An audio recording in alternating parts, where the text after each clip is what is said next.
Imagine the North Shore in 1826. The revival fires of the Second Great Awakening were still burning when Benjamin Knight of Salem began holding church services in a small schoolhouse in Beverly Farms. And Mr. Knight imagined.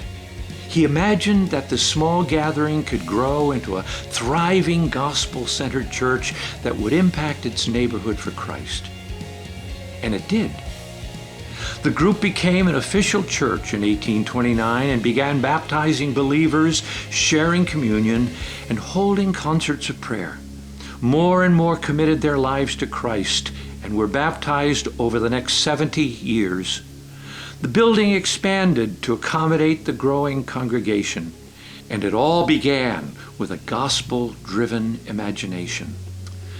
But in the early 1900s, orthodoxy was abandoned for universalism.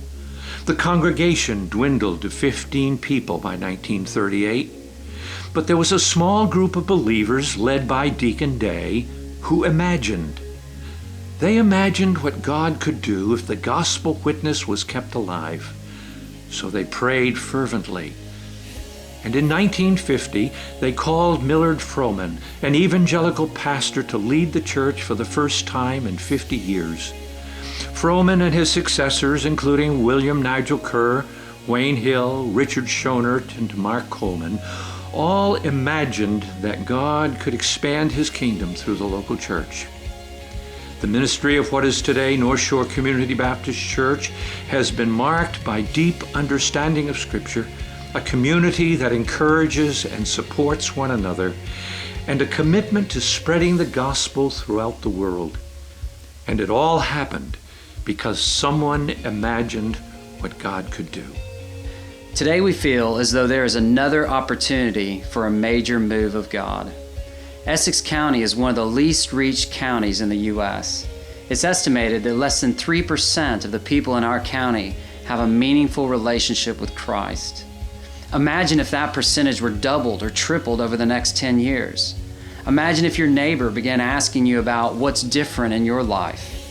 Imagine if your life was renewed and your family was transformed by the power of the gospel.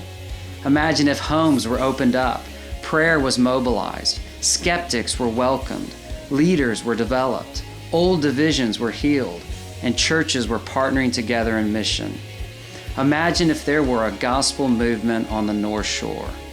If thousands of people were meeting Christ, growing as disciples, and serving in gospel-centered churches. If our neighborhoods declared the reign of Christ and realigned all of life to His holy love.